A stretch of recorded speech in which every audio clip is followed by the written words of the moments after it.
The central bank, the Bank of Canada, other central banks are deploying an array of monetary policy tools to support the economy and the financial system in response to the pandemic.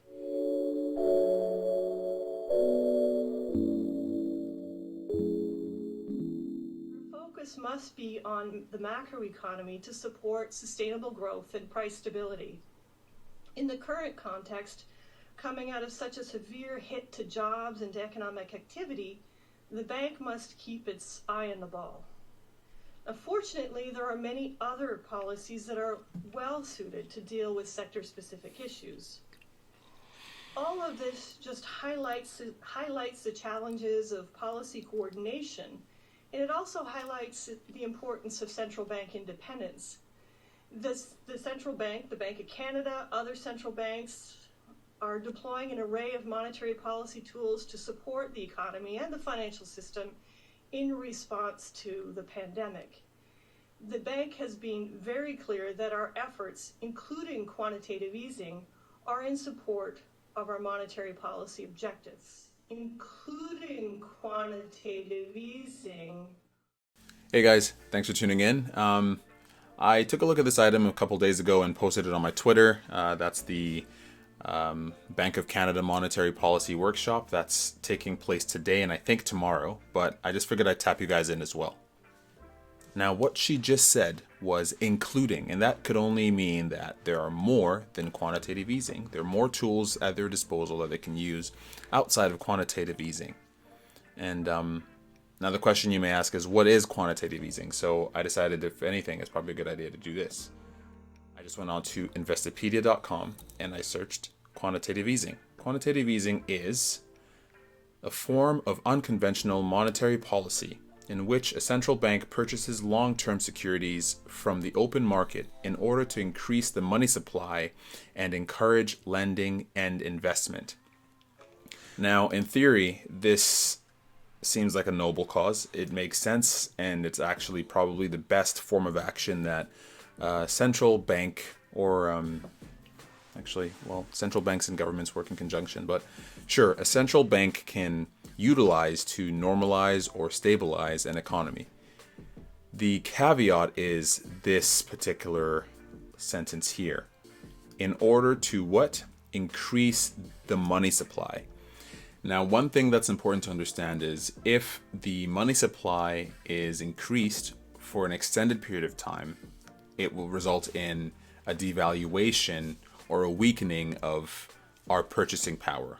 The dollar will essentially be worth less than it was before the increase in money supply process was started, or the monetary policy was utilized. And that's something that I don't think is stressed enough. Nonetheless, questions have been asked to these regulatory and governance bodies as to how they plan on, managing such negative effects to the economy as a result of their money printing. And from my perspective, it seems that they're doing everything that they believe they need to, but at the end of the day, does that therefore mean we're going to be stuck with a weaker dollar, with a weaker euro, with a weaker whatever currency you'd like to think of? That therefore means it's maybe important to actually park or consider parking your assets or your hard-earned money in something that isn't affected by inflation in the long term. As I'm going to play moving forward here, they mentioned that their target is to increase, or at least their target for inflation is 2%.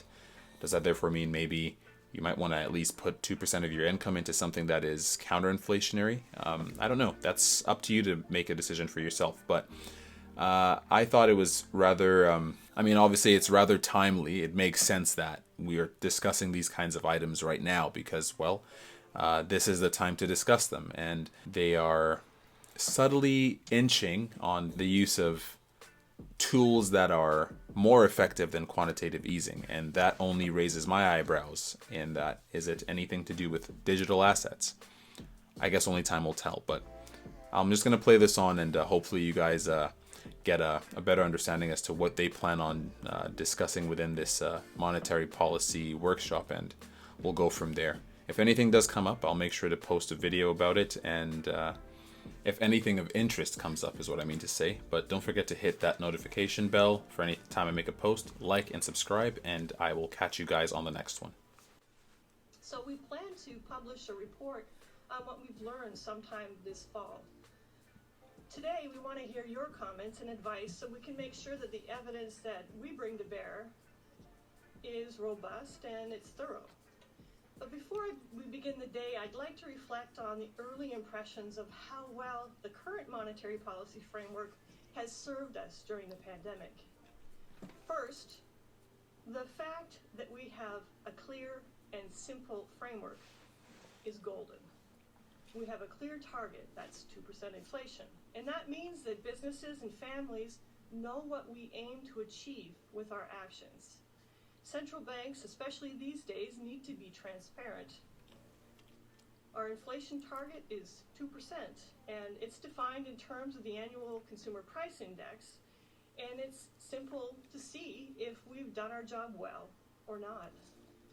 Second, our framework is flexible in terms of how fast we aim to return inflation to target, and that's important, this flexibility, because it means that we can consider how well the job market is doing when we are determining how quickly we want to return inflation back to target. Flexibility is also useful in circumstances where returning inflation back to target more slowly could help support financial stability.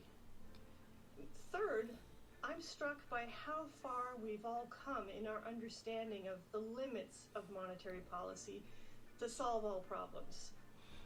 This has increased the focus on how fiscal policy should contribute to stimulating growth and how structural policies can increase long-term economic prosperity for Canada. It's also underscored the important role of macroprudential policies in helping to avoid a buildup of financial vulnerabilities when interest rates are low. And by macroprudential policies, I'm talking about the usual suspects, mortgage stress tests and others that are there to support sound underwriting practices through a cycle. So let me just be clear here. Monetary policy is ill-equipped to deal with sector-specific issues. We need to take them into account in our monetary policy decisions, that's for sure. But our focus must be on the macroeconomy to support sustainable growth and price stability.